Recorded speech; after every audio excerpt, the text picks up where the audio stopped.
J'ai toujours été un grand fan de Spider-Man, surtout des films où il apparaissait. Alors quand j'ai appris qu'un reboot allait sortir au cinéma sans Tobey Maguire, l'acteur qui m'avait fait découvrir l'univers vaste des super-héros, j'ai été extrêmement déçu.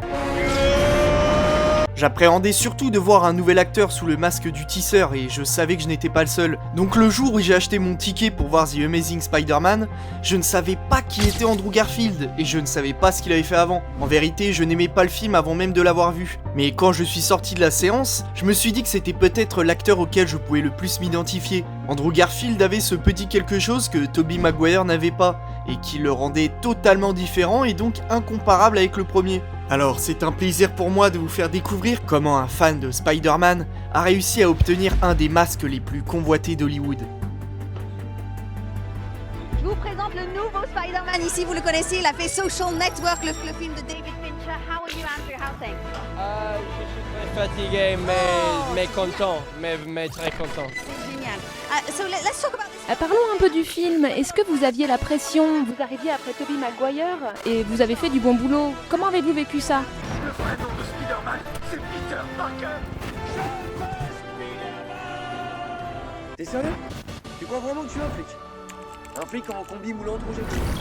Quand Spider-Man 3 fut sorti en salle, Sony n'attendait qu'une chose, faire un Spider-Man 4, toujours avec Tobey Maguire. Tout semblait aller pour le mieux jusqu'au moment où les résultats mitigés, voire mauvais, furent annoncés. Les producteurs ont donc senti qu'ils avaient besoin de changement. Ils voulaient rebooter complètement leur licence et ils se disaient qu'ils avaient fait assez le tour du Peter Parker de Sam Raimi. Le besoin de faire connaître Spider-Man au cinéma à une nouvelle génération se faisait plus que ressentir en fait. Le quatrième opus qui était en pré-production tomba donc à la trappe. Les producteurs et le réalisateur Mark Webb, qui avait fait 500 jours ensemble, se réunirent alors pour décider de ce qu'ils allaient faire. Leur projet était de faire un film assez vite et de proposer au public des choses encore jamais vues concernant le personnage du comics. L'histoire devait se focaliser sur la vie de Peter Parker et les problèmes du quotidien qui opposeraient sa vie de jeune adulte et sa vie de super-héros. Le scénario terminé et bien ficelé, l'équipe du film partit à la recherche de l'acteur qui saura faire taire les doutes que les fans avaient déjà commencé à faire éclater après l'annonce du reboot.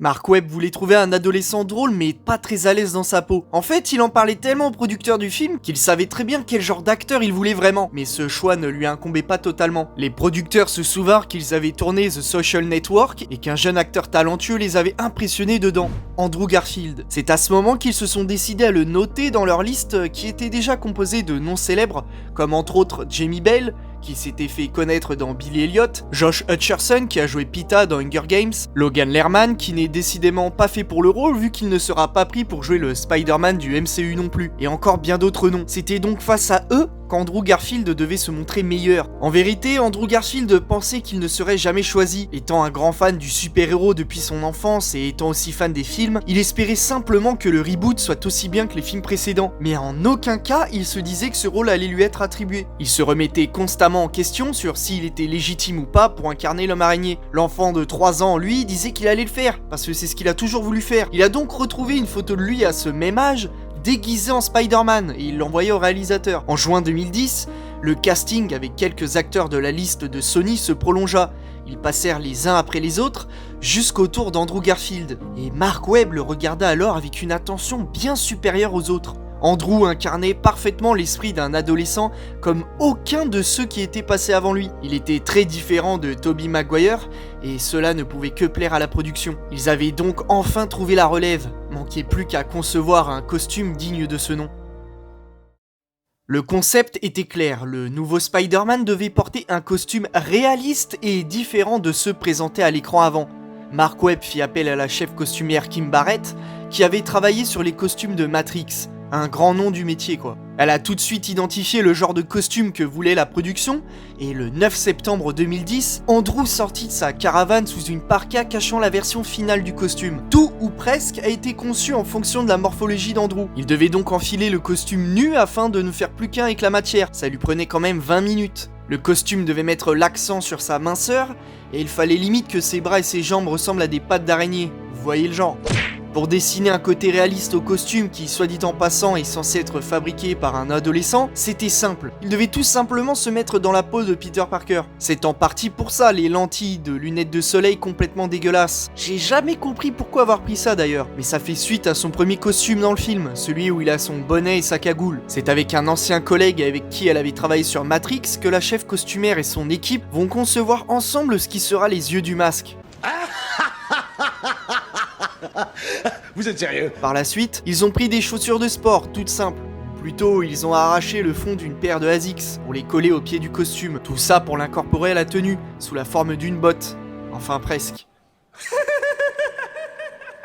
Il y a eu un autre changement majeur, je dirais, c'est évidemment le lance-toile. Les spectateurs avaient été habitués au lance-toile organique de Tobey Maguire, maintenant il était temps de passer à celui mécanique. On se rapprochait plus du comics et il pouvait jouer de ça dans l'histoire en marquant l'intelligence de Peter Parker et en lui offrant également un point faible si son stock de toile venait à s'épuiser. Pour le film, c'est ni plus ni moins 56 costumes qui vont être utilisés. Pourquoi autant? Eh bien pour chaque scène qui en avait besoin, il y avait un costume dédié. Par exemple pour les combats, quand il faisait nuit et évidemment quand le héros était blessé. Mais un costume ça ne fait pas tout. Andrew Garfield va devoir bosser et pas qu'un peu. Ses journées se composeront de pilates pour qu'il puisse se mouvoir avec agilité, de la gymnastique pour qu'il puisse faire quelques cascades et même du parcours.